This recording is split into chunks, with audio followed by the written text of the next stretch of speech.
ഇത് വയർലെസ് പ്രിന്ററാണ്. നമ്മളിത് കണക്ട് ചെയ്യാനായിട്ട് നമുക്കിപ്പോൾ ആദ്യം പോയിട്ട് നമുക്ക് ബ്ലൂടൂത്തിന്റെ ഇത് ബ്ലൂടൂത്ത് ആണ്. അപ്പോൾ ആ ഓപ്ഷൻ എടുത്തിട്ട് ഇത് ചില നെറ്റ്വർക്ക് പ്രിന്റർ ആണെങ്കിൽ അത് വേറെ സെറ്റിംഗ്സ് ആണ്. അപ്പൊ നമ്മൾ ഇത് ബ്ലൂടൂത്ത് ആണ്. അപ്പൊ ബ്ലൂടൂത്ത് ആയിട്ട് നമ്മളിത് പെയർ ചെയ്യാണ്. അപ്പൊ ആയിട്ട് നമുക്കിവിടെ അവൈലബിൾ ഡിവൈസ് ഇവിടെ കാണിക്കും. അതിന് നമ്മൾ ഇപ്പൊ ഏതാണോ പേര് കാണിക്കുന്നത് മിക്കവാറും ബ്ലൂടൂത്ത് പ്രിന്റർ ആയിരിക്കും. ഇപ്പൊ ഇത് ആണെങ്കിൽ തെർമൽ പ്രിന്റർ ആണ്.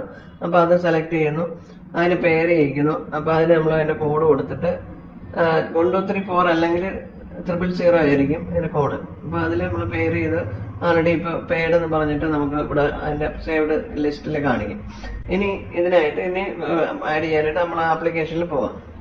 അപ്പൊ നമ്മൾ ആപ്ലിക്കേഷൻ എടുക്കുക. ആപ്ലിക്കേഷനിൽ പോയിട്ട് നമുക്ക് ഇതിന്റെ സെറ്റിംഗ്സ് മെനു എടുത്തിട്ട് സെറ്റിംഗ്സ് എടുക്കുക.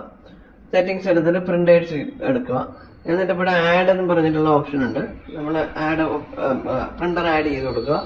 എന്നിട്ട് പ്രിന്ററിന് വേണ്ടിയിട്ട് ഒരു പേര് കൊടുക്കുക. അപ്പൊ അത് നമുക്ക് വേണമെങ്കിൽ ഇപ്പൊ KAT പ്രിന്റർ ആണെങ്കിൽ നമുക്ക് KAT 1 എന്ന് പറഞ്ഞിട്ടോ എത്ര പ്രിന്റർ വേണമെങ്കിൽ നമുക്ക് ഇതിൽ ആഡ് ചെയ്യാം. അപ്പൊ നമ്മളൊരു KAT 1 എന്ന് പറഞ്ഞിട്ടുള്ള ഓപ്ഷൻ കൊടുത്തു. എന്നിട്ട് ഇതിലെ ടൈപ്പ് നമ്മൾ സെലക്ട് ചെയ്യുന്ന അതർ മോഡൽ സെലക്ട് ചെയ്യണം.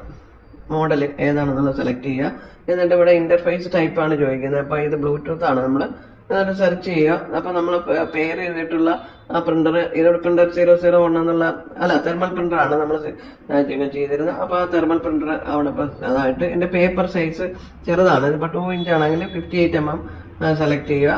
എന്നിട്ട് നമ്മൾ പ്രിന്റ് ഓണേഴ്സ് എന്നുള്ള ബട്ടൺ എനേബിൾ ചെയ്ത് കൊടുത്തു.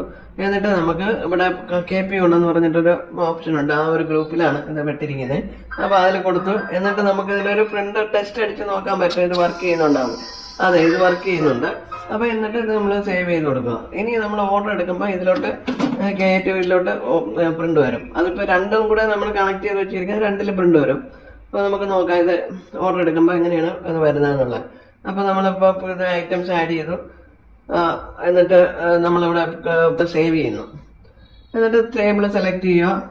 ഇപ്പൊ ടേബിൾ 5 എന്ന് വെച്ചു. അപ്പൊ ടേബിൾ 5 എന്ന് പറഞ്ഞാൽ നമുക്ക് ഇതിലും ഒരേ സമയം നമുക്ക് പ്രിന്റ് വരും വേണമെങ്കിൽ. അത് നമ്മൾ അങ്ങനെ സെറ്റ് ചെയ്തുകൊണ്ടാണ് അങ്ങനെ വരുന്നത്. ഇപ്പൊ ഇതിൽ മാത്രം വന്നാൽ മതി, ഇതിൽ മാത്രമേ വരത്തുള്ളൂ.